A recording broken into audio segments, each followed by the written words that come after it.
नमस्कार, मैं हृदय कुमार प्रसाद पूर्वी चंपा साहब सबों का स्वागत करता हूं।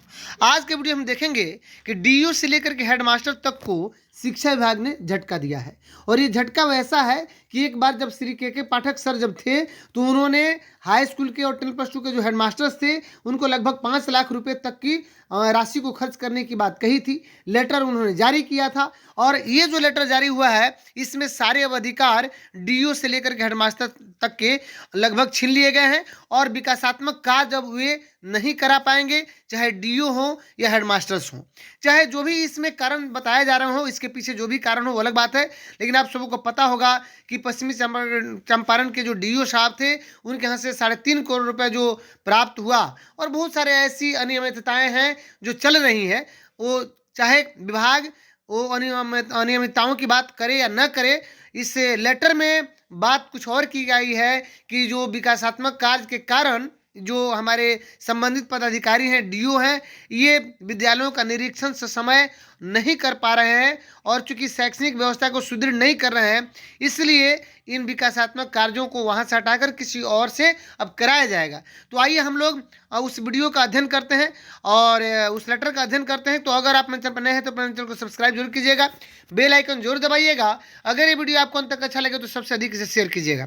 ये आज का ही पत्र है 19/2/2025। आप देख सकते हैं सभी जिला शिक्षा पदाधिकारी को पत्र लिखा गया है और प्रेषक हैं डॉक्टर एस सिद्धार्थ साहब। तो जो अपर मुख्य सचिव साहब हैं, तो जो पुराने हुआ करते थे, उन्होंने ये अधिकार दिया था कि इतने लाख तक, लगभग 5 लाख तक खर्चा कर सकते हैं और इन्होंने सारे अधिकार को अब छीन लिया है, एक तरह से कहिए झटका दिया है। और ये सिर्फ हेडमास्टर से नहीं बल्कि डीओ साहब भी अब विकासात्मक कार्य को नहीं देखेंगे। सभी जिला शिक्षा पदाधिकारी, इसमें लिखा गया है कि विषय राज्य के सभी विकासात्मक कार्य बिहार राज्य शैक्षणिक आधारभूत संरचना विकास निगम लिमिटेड बिहार से कराने के संबंध में, यानी जो भी कार्य होगा अब विकास निगम लिमिटेड के द्वारा किया जाएगा। क्योंकि इन्होंने जो लिखा हुआ है पत्र, उस पत्र में लिखा गया है कि उपयुक्त विषय विकास कार्यों के निरीक्षण एवं समीक्षा के क्रम में यह पाया गया है कि शिक्षा विभाग के विभिन्न प्रकार के विकास कार्यों का क्रियान्वयन अनेक एजेंसी यथा बिहार शिक्षा परियोजना, बिहार राज्य शैक्षणिक आधारभूत संरचना विकास निगम लिमिटेड, स्थानीय क्षेत्र अभियंत्रण संगठन, लोक स्वास्थ्य अभियंत्रण विभाग, जिला परिषद, भवन निर्माण विभाग, जिला शिक्षा पदाधिकारी, प्रधानाध्यापक इत्यादि द्वारा क्रियान्वित की जा रही है। इस शिक्षा कोष पर अपलोड किए गए आंकड़ों की समीक्षा के क्रम में यह पाया गया है कि जिला स्तर पर रासायनिक कार्यों का क्रियान्वयन किए जाने के कारण जिला शिक्षा पदाधिकारी, जिला कार्यक्रम पदाधिकारी तथा प्रखंड शिक्षा पदाधिकारी जिला के विद्यालयों के शैक्षणिक कार्यों का अनुश्रवण में पर्याप्त समय नहीं देते हैं।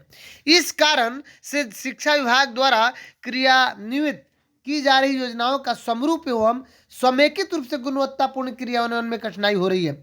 यानी जो शैक्षणिक एक तरह से जो परिस्थितियां हैं उसको मजबूत करना, विद्यालय का जो आधारभूत ढांचा है, शैक्षणिक आधारभूत ढांचा, उसको मजबूत करना है, जिसके लिए हमारे डीओ साहब, डीपीओ साहब यानी जिला कार्यक्रम पदाधिकारी और बीओ साहब को उसमें सतत और समेकित रूप से गुणवत्तापूर्ण विकास करना है।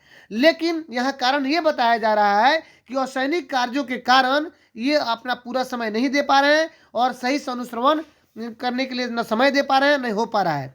तो इसलिए कहा जा रहा है कि वर्तमान में जिला स्तरीय कमेटी के माध्यम से जिला स्तर पर विकास कार्यों के क्रियान्वित करने के लिए जिला शिक्षा पदाधिकारी अधिकतम 50 लाख तक की योजना ले सकते हैं।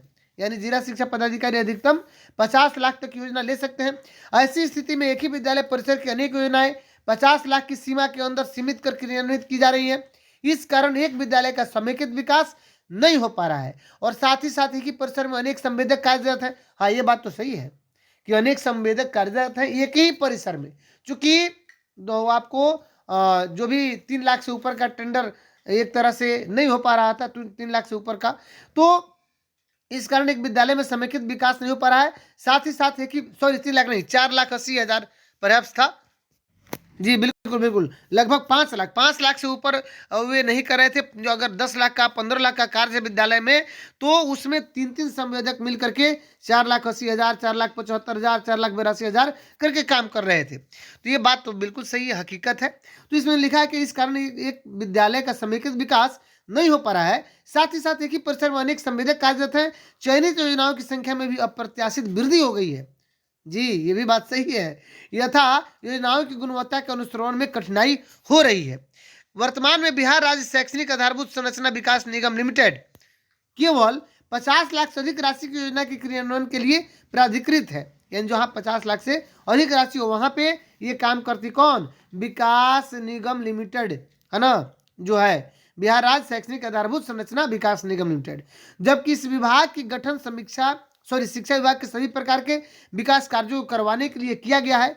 उक्त परिस्थिति में शिक्षा विभाग के सैनिक कार्यों के क्रियान्वयन हेतु सृजित बिहार राज्य शैक्षणिक आधारभूत संरचना विकास निगम लिमिटेड को सुदृढ़ करने तथा शिक्षा विभाग के सभी असैनिक कार्यों को बिहार राज्य शैक्षणिक आधारभूत संरचना विकास निगम लिमिटेड के माध्यम से ही कराने की आवश्यकता महसूस की जा रही है।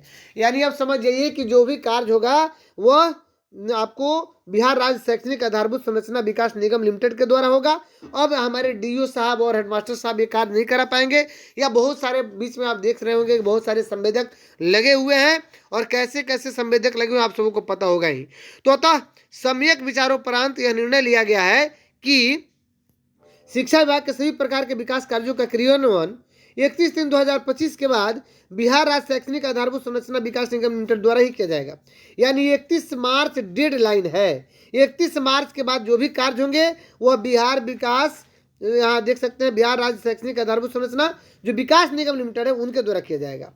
विभिन्न विद्यालयों के प्रधानाध्यापक अपने स्तर पर मरम्मती का कार्य करा सकेंगे, लेकिन उसके लिए लिमिट कर दिया गया है कि लगभग नहीं, ये 50,000 से अधिक नहीं करा पाएंगे, मैक्सिमम 50,000 ये खर्च कर पाएंगे। अब बात आ रही है, और ये जो राशि है प्रधानाध्यापक के खाते में विभाग द्वारा स्थानांतरित कराया जाएगा।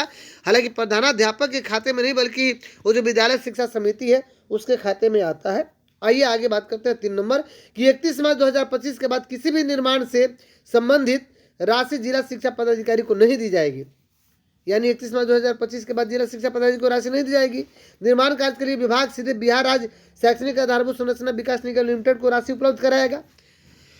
और 4 नंबर बिंदु कहता है कि अतः सभी जिला शिक्षा पदाधिकारी को जिला में जारी निर्माण कार्यों की समीक्षा करेंगे एवं सभी योजनाओं का अद्यतन भुगतान करते हुए सभी योजनाओं का अभिलेख 31 मार्च 2025 तक बंद कर देंगे। यानी 31 मार्च 2025 के बाद जो कार्य हो रहे हैं वो सब बंद हो जाएंगे, उनको पूरा कर लेना है। अगर कोई कार्य अगर बंद नहीं होता है और लंबित रह जाता है, योजना कोई पूरी नहीं होती है, वैसी योजनाओं को बिहार राज्य शैक्षणिक आधारभूत संरचना विकास निगम लिमिटेड को स्थानांतरित कर देना है।